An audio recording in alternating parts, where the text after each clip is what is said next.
செய்க, தரமான செய்க.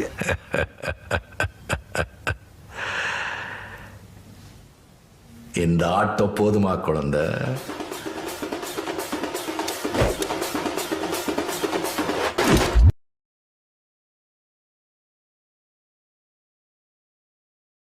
வணக்கம் ஜென்டில்மேன் அண்ட் லேடீஸ், நான் உங்கள் டோப் அண்ட் நீங்கள் பார்த்துட்டு இருக்கிறது தமிழ் மங்கா.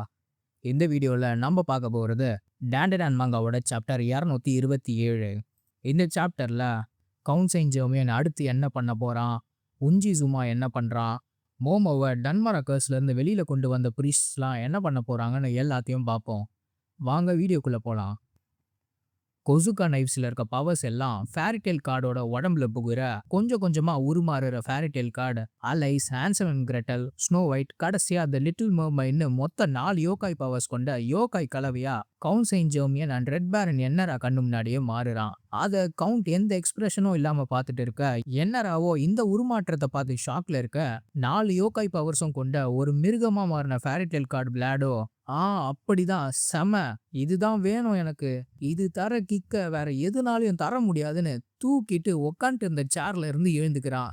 அப்போ ஃபேரிடெயில் கார்டோட உடம்புல நடந்த மாற்றங்களை பார்த்து இன்னும் ஷாக்ல இருந்து வெளியில வராத ரெட் பேரன் என்னராவோ, சார் பிளாட் உங்களோட உடம்புன்னு சொல்ல அவன் பக்கத்துல நின்றுட்டு இருக்க கவுண்டோ எந்த எக்ஸ்பிரஷனும் இல்லாம சிறப்பு, சார் பிளாட்னா சும்மாவா, பயங்கரமான சக்தி வாய்ந்த 4 யோகாய் பவர்ஸையும் ஒரே நேரத்துல ஏத்துட்டு தாக்கு பிடிக்க உங்களால மட்டும்தான் முடியும்னு கை தட்டிட்டே சொல்றான்.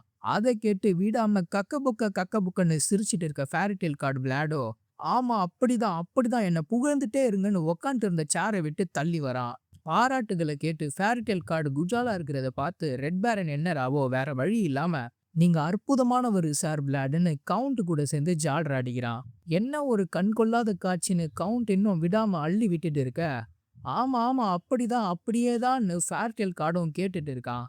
திடீர்னு பாராட்டிட்டு இருந்த கவுண்டோ அதை அப்படியே நிறுத்திட்டு, சார் பிளாட் இதே சூட்டோட சூடா இன்னொரு பவரையும் உங்களுக்குள்ள இறக்கிடலாமா, என்ன சொல்றீங்கன்னு ஃபேரிடெயில் கார்டை பார்த்து கேட்க, அதை கேட்டு ஷாக்கான என்னராவோ கவுண்டை பார்த்து, கவுன்சைன் ஜெர்மியன் ஆனா அது கொஞ்சம்னு சொல்லி முடிக்கிறதுக்குள்ள மிஷின் கூட கனெக்ட் ஆகி இருக்க ஸ்டேஜ்ல நிக்கிற ஃபேரிடெயில் கார்டு பிளாடோ, அப்படியே ஆகட்டும்னு புது பவர்ஸ் எதிர்பார்த்து டான்ஸ் ஆடிட்டு இருக்கா.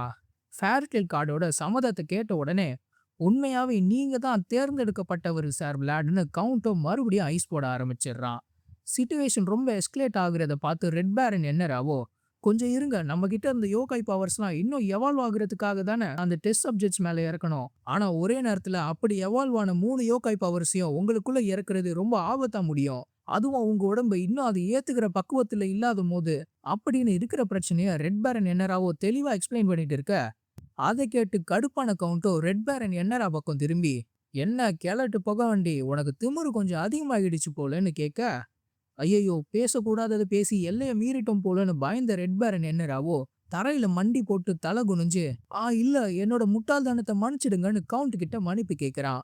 இதை பார்த்து ஸ்டேஜ்ல நின்றுட்டு இருக்க ஃபேரிடெயில் கார்டு பிளாடோ, ஆமாரு நீ எல்லாம் கவுன்சைன் ஜெர்மியன் கூட நேருக்கு நேர் சரிசமமா நின்று பேசுறதுக்கு இன்னும் 100 வருஷம் இருக்குன்னு சொல்ல, கவுண்டோ என்னராவ பார்க்காமலேயே அவங்கிட்ட, நீ ஒன்னுத்துக்கும் வேலைக்காக மாட்ட, பார்க்க தான் திறமசாலி மாதிரி இருப்ப, ஆனா உண்மை என்னன்னா உனக்கு திறமை பத்தலன்னு சொல்லி என்னோட அல்டிமேட் யோகாய உருவாக்குற பிளான்ல நீ ஒரு கருவி, அவ்வளவுதான் நீ இன்னும் கவுண்ட் சொல்லி முடிக்க. அதை கேட்டதும் வெறியான ரெட் பேரன் என்னராவோ, நான் தான் அதை பத்தியே உங்ககிட்ட சொன்னேன், இந்த அல்டிமேட்னு அவனோட சைடு வாதத்தை சொல்லி முடிக்கிறதுக்குள்ளேயே உனக்கு திமிரு ஏறிடுச்சு, ரொம்ப அதிகமா ஏறிடுச்சுன்னு கவுண்ட் அவனை தட்டி கழிக்கிறான். ஸ்டேஜ்ல 4 யோகாய் பவர்ஸோட துள்ளி குதிச்சுட்டு இருக்க ஃபேரிடெயில் கார்டு பிளாடோ இதை பார்த்து, சரி வீடு செஞ்சவன் ரெட் கொஞ்சம் உதவாக்காரனா இருந்தாலும் அவனால முடிஞ்சதை செய்ய முயற்சி பண்றான், அதை பார்க்கவே அழகா இருக்கு, அவனை மன்னிச்சு விட்டுடுன்னு சொல்லி டான்ஸ் ஆடிட்டே தரையில கவுண்டை வணங்கி மண்டிட்டு இருக்க என்னராவை பார்த்து ரெட் இங்க வான்னு கூப்பிட, ரெட் பேரன் என்னராவோ இதோ வர சார்னு எழுந்து ஃபேரிடெயில் கார்டை நோக்கி போறான். போற வழியில பின்னாடி நிக்கிற கவுண்டை திரும்பி பார்க்குற என்னரா மனசுல, டெய் செயின்ட் ஜெர்மியன் துரோகி, இனி நீ எனக்கு எதிரி, ஃப்ளையிங் ஏஸான என்னோட எதிரி நீ, சத்தியமா சொல்றேன் இதுக்கு நான் உன்னை பழி வாங்காம விட மாட்டேன்னு நினைச்சிட்டு ஃபேரிடெயில் கார்டு முன்னாடி போய் நிக்கிறான். வந்து நின்ன என்னராவை பார்த்து ஃபேரிடெயில் கார்டு பிளாடோ, நான் கூப்பிட்ட உடனே நீ வந்ததுக்கு உன்னை நான் பாராட்டி ஆகணும்னு சொல்ல, அதுக்கு என்னராவோ உங்களுக்காக இதை கூட பண்ணலன்னா எப்படி சார்னு கேட்க, சிரிச்சிட்டே இருக்க ஃபேரிடெயில் கார்டு பிளாடோ அவன் முன்னாடி நிக்கிற என்னராவை பார்த்து, சரி உன்னோட தோல்வியை ஒத்துக்கோன்னு சொல்லி நமக்கு பெரிய ட்விஸ்டா வைக்கிறான். அதை கேட்ட உடனே அதிர்ச்சியான எண்ணரா வாய அடைச்சு போய் நிக்க, ஃபேர்டெல் கார்டோ இதை எதிர்பார்த்த மாதிரியே சிரிச்சிட்டு இருக்க, 5வது பவர்னு கவுண்டோட குரல் கேட்டு ஃபேர்டெல் கார்ட் பிளாட் முன்னாடி நிக்கிற எண்ணரா திரும்பி பின்னாடி பார்க்கறான். அங்க ஃபேர்டெல் கார்டோட 6 பவர்ஸ்ல 5வது பவரான லிட்டில் ரெட் ரைடிங் வுட் யாருன்னா அது நீதான், எங்களுக்கு வாய்ச்ச அடிமையேன்னு கவுண்டோ அவனை பார்த்து கன்ஃபார்ம் பண்ண, இதை கேட்டதும் ரெட் பேரன் எண்ணராக்கு கதி கலங்கி போகுது. இதெல்லாம் ஊர் பேர் தெரியாத காட்டுக்கு நடுவுல இருக்க தி கேட்ஸ் ஆஃப் ஹெல்குள்ள நடந்துட்டு இருக்க. இன்னொரு பக்கம் கமிகோ சிட்டில ஆபீசர் பேகாவோட வீட்ல டன்மராக்கர்ஸ்ல இருந்து வெளியே வந்த உஞ்சி தூங்கிட்டு இருக்க முழிப்பு வந்து பதறி போய் எழுந்துக்கிறான். எழுந்த உடனே ஃபுட்டா நீ எங்க இருக்க, ஃபுட்டா நீ எங்க இருக்க ஃபுட்டான்னு அவனோட தம்பிய பார்க்கவும் முடியாம உணரவும் முடியாம தேடுறான். ஃபுட்டா ஃபுட்டான்னு உஞ்சி கத்திட்டு இருக்க யாரோ வந்து அவனோட ரூம் கதவை திறக்க, தம்பி தான் வந்துட்டான்னு ஊஞ்சியோ திரும்பி பார்க்க, கதவை திறந்தது யாருன்னு பார்த்தா கமிகோ ஹை ஸ்கூல்ல வேலை செய்யற அடாச்சி சென்சே. ஆபீசர் பேகானால ஏரி கரையில ஃபேர்டெல் கார்ட் கிட்ட இருந்து காப்பாத்தப்பட்ட அடாச்சி சென்சேவோ இப்போ அவங்க வீட்ல இருக்க. உஞ்சிக்கு முழிப்பு வந்ததை பார்த்ததும் அப்பா நீ மூழ்ச்சிட்டியான்னு பெருமூச்சு விடுறாங்க. அவங்கள இப்பதான் முதல் வாட்டி பாக்குற உஞ்சியோ ஷாக்ல நீங்க யாருன்னு கேட்க, அடாச்சி சென்சேவோ உன்னோட அப்பா தான் உன்னை பாத்துக்க சொன்னாருன்னு உஞ்சிய இன்னும் குழப்பத்துல தத்தளிக்க விட்டுட்டு சரி கொஞ்சம் தண்ணி குடிக்கிறியான்னு வெளியே போறாங்க. என்ன நடக்குது இங்க, யார் இவங்கன்னு குழப்பத்திலேயே உஞ்சியோ வெளியில வர, அவனை பார்த்து இந்தா வந்து தண்ணிய குடி, நான் உன்னோட அப்பாக்கு ஃபோன் பண்ணி சொல்றேன்னு அடாச்சி சென்சே போனை எடுக்கிறாங்க. உஞ்சியோ தலை சொரிஞ்சிட்டே அவங்கள பார்த்துட்டு இருக்க, ஹலோ மிஸ்டர் மசாமிச்சி பேகா இருந்தாருங்கன்னா கொஞ்சம் அவர்கிட்ட கொடுங்களேன்னு சென்சே போன்ல கேட்டுட்டு இருக்க, உண்மையாவே எங்களுக்கு ரொம்ப மகிழ்ச்சியா இருக்கு, இது நிஜமாலேயே ஒரு அதிசயம் தான் டிவில ரிப்போர்ட்டர் சொல்றது கேட்டு உஞ்சியும் அடாச்சி சென்சேவும் ஒரே நேரத்துல டிவியை திரும்பி பாக்குறாங்க. டிவி நியூஸ்ல காணாம போனப்போ 3வது படிச்சுட்டு இருந்த டைக்கி அக்கோனோ ஒரு வழியா 4 வருஷம் கழிச்சு அவனோட அப்பா அம்மா கூட திரும்ப வந்து சேர்ந்துட்டான்னு டன்மராக்கர்ஸ்ல இருந்து வெளியில வந்த டைக்கியோ அவனோட ஃபேமிலி கூட நல்லபடியா சேர்ந்ததை ரிப்போர்ட்டர் சொல்லிட்டு இருக்காரு. அதை பார்த்ததும் உஞ்சியோட ஃபுல் ஃபோக்கஸும் டிவி மேல வர, டைக்கி அவன் திரும்ப பழைய நிலைமைக்கு மாறிட்டானா, இப்போதான் எனக்கு நிம்மதியா இருக்குன்னு உஞ்சியோ சந்தோஷப்பட, கொஞ்ச நேரத்திலே அவனோட மூஞ்சி மாறுது. அவன் பின்னாடியே அடாச்சி சென்சேவோ அங்கங்க அங்க பாரு உங்க அப்பா டிவில தெரியறாரு பாருன்னு கை காட்ட, டிவில டைக்கி அவனோட ஃபேமிலி கூட சேர்த்த போலீஸ் ஆபீசர்ஸ் மத்தியில ஆபீசர் பேகாவும் இருக்க, எல்லாரும் ஒன்னா திரும்ப சேர்ந்த சந்தோஷத்தை அடக்க முடியாம அவரோ தேம்பி தேம்பி கண்ணீரை அருவியா விட்டுட்டு இருக்க, அவரோட முகபாவனைய டிவில பார்த்துட்டு இருக்க உஞ்சியோ யோ கிழட்டு என்னையா மூஞ்சி அது பார்க்க மலை குரங்கு மாதிரியே இருக்க, நீ டிவி பக்கம் போகாம இருக்கிறது தான் நல்லதுன்னு கமெண்ட்ரி கொடுத்துட்டு, இப்போ இதுக்கெல்லாம் நேரம் இல்லை, நான் கொஞ்சம் வெளியே போயிட்டு வரேன், நீங்க பாத்துக்கோங்கன்னு அடாச்சி சென்சே கிட்ட சொல்றான். அதை கேட்டு இப்போதானே எழுந்தா எங்க போறான்னு, என்ன கொஞ்சம் இரு எங்க போறேன்னு சொல்லிட்டு போன அவங்க கேட்க, ஒரு பொம்பளையோட வீட்டுக்குன்னு உஞ்சி சொல்லி அவனோட கட்ட செருப்பு போட்டுட்டு வெளியில ஓடுறான். அதே நேரத்துல ஷிமானே சிட்டி ஹாஸ்பிட்டல்ல ட்ரீட்மெண்ட் எடுத்துட்டு இருந்த நம்ம மோமோவோட பாட்டி செய்கோ பெட்லயே மண்டிட்டு அவங்க பக்கத்துல டர்போகிரானி கால் மேல கால் போட்டு படுத்துட்டு இருக்க, எங்க மொத்த அயாசை குடும்பமும் உங்களுக்கு கடன் பட்டு இருக்குன்னு அவங்கள பார்த்துட்டு போக வந்த ஒரு வயசான கும்பல் கிட்ட மரியாதையோட சொல்றாங்க.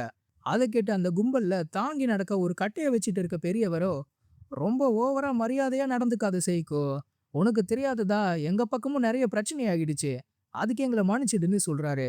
இவங்க தான் குட்டி மோமோவை டன்மராக்கர்ஸ்ல இருந்து காப்பாத்தின மாஸ்க்டு பிரீஸ்ட் கேங். இதை கேட்டதும் செய்கோ குனிஞ்ச தலை நிமிராம, அதெல்லாம் ஒண்ணுமே இல்லை, என்னோட பேத்தி திரும்ப பழைய நிலைமைக்கு வந்துட்டா, அதுவே எனக்கு பெரிய விஷயம்னு நன்றி சொல்ல, பக்கத்துல ஹாயா படுத்துட்டு இருக்க டோபுகிரானியும் ஒன்னுத்துக்கும் உதவாத உதவாக்காரங்கன்னு அவங்க எல்லாரையும் திட்டுது. செய்கோ அவங்க நன்றியை சொல்லி முடிச்சதும் வயசான கேங் கிளம்ப போறதுக்கு முன்னாடி அந்த கேங்கோட பெரியவரோ, உனக்கு பார்த்தாலே தெரியும் இதெல்லாம் பண்ற வயசா இது எங்களுக்கு, இப்பெல்லாம் இந்த ரிச்சுவல்ஸ் எங்களால தனியா செய்யவே முடியறது இல்லைன்னு சொல்ல, எனக்கு புரியுதுன்னு செய்கோவோ அவங்க நிலைமையை புரிஞ்சுக்கிறாங்க. அப்போ அந்த பெரியவரோ, அதனால ஹெல்ப் பண்ண சொல்லி சில இலசுங்க கிட்ட கேட்டு இருந்தோம், ஆனா அப்புறமா தான் தெரிஞ்சது வந்தவங்கள ஒருத்தரை பத்தி எங்களால ஒண்ணுமே கண்டுபிடிக்க முடியலன்னு, இப்போ அது யாருன்னு நாங்க தேடிட்டு இருக்கோம்னு அந்த பெரியவர் சொல்லி முடிக்க, கமிகோ சிட்டில தனக்கு தங்க இடம் கொடுத்த ஸ்ட்ரைன்ல கூட்டி பேர்கிட்ட இருக்க மஞ்சுரோவை காட்டுறாங்க. இந்த வீடியோவை நீங்க இது வரைக்கும் பார்த்ததுல மிக்க மகிழ்ச்சி. வீடியோவை முடிச்சுக்கிறதுக்கு முன்னாடி நம்ம சேனலோட மெம்பர்ஸ்க்கு ஒரு பெரிய நன்றி. அடுத்த வீடியோவில் சந்திப்போம்.